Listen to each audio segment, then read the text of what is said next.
बंधुगण नमस्कार। द संदीप साहू शोर आउ एक संस्करण सहित आपण मानक समस्त को स्वागत करुचे। मु संदीप साहू। प्रथमे 300 यूनिट मागणा बिजुली योजना, तापरे वार्धक्य और भिन्नक्षम भत्ता वृद्धि योजना एवं एबे सुभद्रा योजना। निर्वाचन प्रचार बेले एवं निर्वाचन इस्ताहार रे बीजेपी राज्यवासी को जो सब प्रतिश्रुति देइथिला, मोहन माझी सरकार क्षमता को आसिला परे से सब प्रतिश्रुति को केमती खिलाफ कर चलचंती, ये सब हैला तार गोटे गोटे उदाहरण। प्रथम विचार को नबा मागणा बिजुली योजना कथा। आपण मानकर निश्चय मन थिबो जे निर्वाचन प्रचार बेले बीजेडी तरफ प्रथम घोषणा करा गला जे राज्यर ग्रामांचल रहुतुवा गरीब विद्युत उपभोक्तांक पई 100 यूनिट बिजुली मागणा दिया जिवो एवं जुलाई मासरु आउ बिजुली बिल आसीबो नाही। ये धाड़ीटी की विभिन्न विज्ञापन रे एवं बीजेडी नेता मानकर बयान रे बारंबार दोहरा गला। याकू मुकाबिला करने को जाई बीजेपी तरफ घोषणा करा गला जे आमे क्षमता को आसिले 100 नुहे 300 यूनिट मागणा बिजुली दबु लोकों को। परवर्ती समय जना पड़ला जे ये घोषणा निर्दिष्ट भाव में ओडिशा पे उद्दिष्ट नथिला, बरं ये थिला गत फेब्रुआरी मासरे केंद्र सरकार तरफ आरंभ करा जाइतिबा पीएम सूर्यघर मागणा बिजुली योजनार अंश विशेष। एवं एथिरे सामिल हवा को पड़िले जन को प्रथमे निज घर छात उपरे सोलार पैनल लगे पड़िबा एवं तापरे जाई जने 300 यूनिट मागणा बिजुली पाइबा पे योग्य साब्यस्त हब। स्पष्ट है गला जे राज्यर अधिकांश विद्युत उपभोक्ता ये योजनार लाभ नहीं पारिबे नाही। सेंति वार्धक्य और भिन्नक्षम भत्ता वृद्धि कथा देखिया। निर्वाचन प्रचार बेले एवं निर्वाचन इस्ताहार रे बीजेपी तरफ घोषणा करा गला जे दल क्षमता को आसिले वार्धक्य भत्ता एवं भिन्नक्षम भत्ता को 3500 टंका को वृद्धि करा जिवो एवं करागला मध्य। किंतु ता सहित आउ गोटे काम मध्य करागला जे वार्धक्य और अक्षमतार संज्ञा को संपूर्ण भाव में बदली दिया गला। सरकार कहले जे केवल सही व्यक्ति माने वार्धक्य भत्ता पाइबा पे योग्य विवेचित हेबे जो मानकर बयस 80 वर्ष रु ऊर्ध्व हेतिबो। सही परी केवल सही भिन्नक्षम व्यक्ति माने भिन्नक्षम भत्ता पाइबा पे योग्य विवेचित हेबे जो मानकर अक्षमता 80% रु अधिक हेतिबो। अर्थात गोटे माड़े सरकार एई दुईटी वर्गर सिंहभाग हिताधिकारी को ये योजना पे अयोग्य बोली घोषणा करदेले। एथर देखिबा सुभद्रा योजना कथा। निर्वाचनी इस्ताहार रे बीजेपी कहिथिला जे क्षमता को आसिले बीजेपी सरकार सुभद्रा योजना लागू करिवे एवं एथिरे प्रति महिला को 50,000 टंकार अनुदान दिया जिवो। परवर्ती समय रे जेतबेले शुक्रवार दिन मुख्यमंत्री मोहन माझी ये योजनार विस्तृत विवरणी विधानसभा रे रखिले सेतेबेले जाई जना पड़ला जे ये अनुदान राशि 2 वर्ष रे नुह 5 वर्ष रे मिलिबो। 5,000 लेखा किस्ती रे मिलिबो एवं 10टी किस्ती रे मिलिबो। ये 2 वर्षर अवधि को 5 वर्ष को वृद्धि कर दबा ये याकू राज्यवासी सहित भोटर सहित एवं विशेषकर महिला भोटर सहित प्रतारणा जदि न कुहाजिबो तबे आउ कौन कुहाजिबो। मुख्यमंत्री शुक्रवार दिन विधानसभा रे एक सुभद्रा योजना संपर्क में विस्तृत विवरणी रखी कहिसेंती जे प्रति महिला को वर्ष को 5,000 टंका लेखाएं 2टी किस्ती अर्थात वर्ष को 10,000 टंका एवं 5 वर्ष रे 50,000 टंका मिलिबो।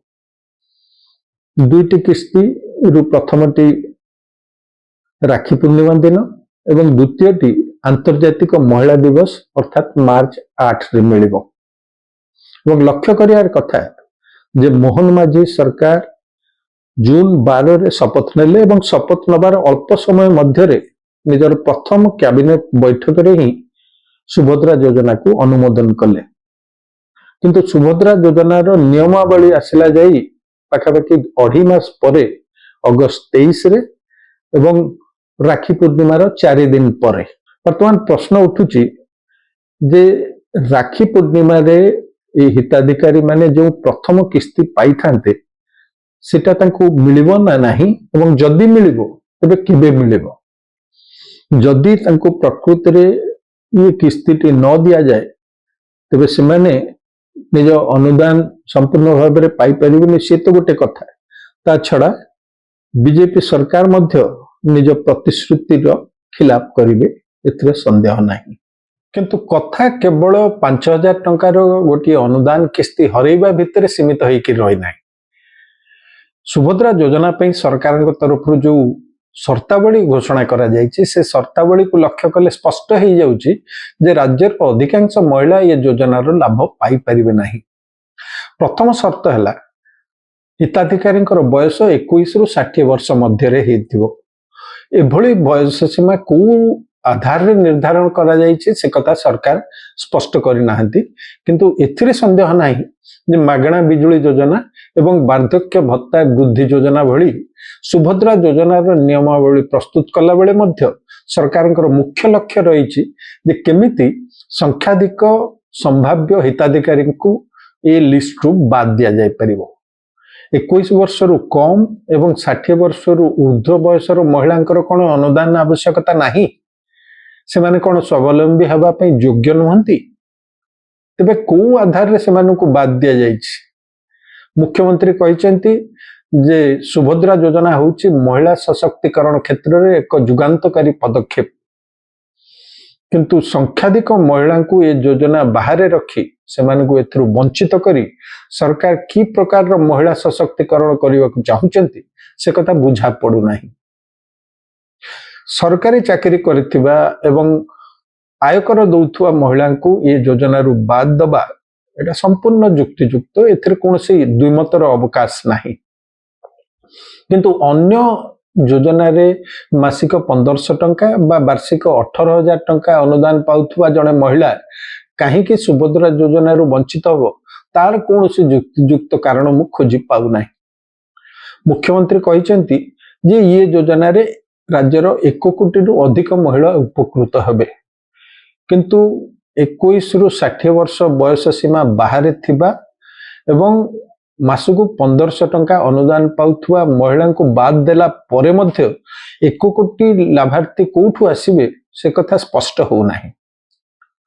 निर्वाचन पूर्व बीजेपी जेतेबेले घोषणा कला जे सुभद्रा योजना लागू करा जिवो एवं महिला को 50,000 टंकार अनुदान दिया जिवो सेतेबेले ओडिसा रो महिला मानक मध्य ये गोटे आशार संचार करथिला। समस्त भावितिले जे से 50,000 टंकार अनुदान मिलले निज पई कोनसी गोटे छोट व्यवसाय करिवे बा रोजगार रो किछि पंथा बाहर करिवे एवं निजको स्वावलंबी करिवे। किंतु गत शुक्रवार दिन ये योजनार नियमावली आसिला परे से मानकर से आशा धूलिसात हेछि बोली कहले अत्युक्ति हब नाही। आपण माने चिंता करंतु जे 6 मास रे जने 5,000 टंका पाइले से टंका को विनियोग करी केमिति स्वावलंबी हे परिबो बा निजर आर्थिक सशक्तिकरण करि परिबो। एतिकी सार हबो जे से 5,000 टंका घरर जावतीय खर्च रे व्यय हे जिवो। या द्वारा कोनोसी प्रकार रो आर्थिक सशक्तिकरण होबार कोनोसी संभावना नाही। शेषरे जदुमणिकर से बहु चर्चित कथाटी की मने पकई देबी जोटी से कहितिले छामु जहा देले हरसे पाउ पाउ गला बरसे ताकू ए परिप्रेक्षी रे टिके सामान्य संशोधन करी एतिकी कही हबो जे छामु जहा देले हरसे पाउ पाउ गला 5 बरसे। ये थिला आजिर अध्याय। खूब शीघ्र आपण मानक सहित आउ थरे देखा हबो आउ एक नुआ अध्याय सहित। आज पई विदाय दियंतु। नमस्कार।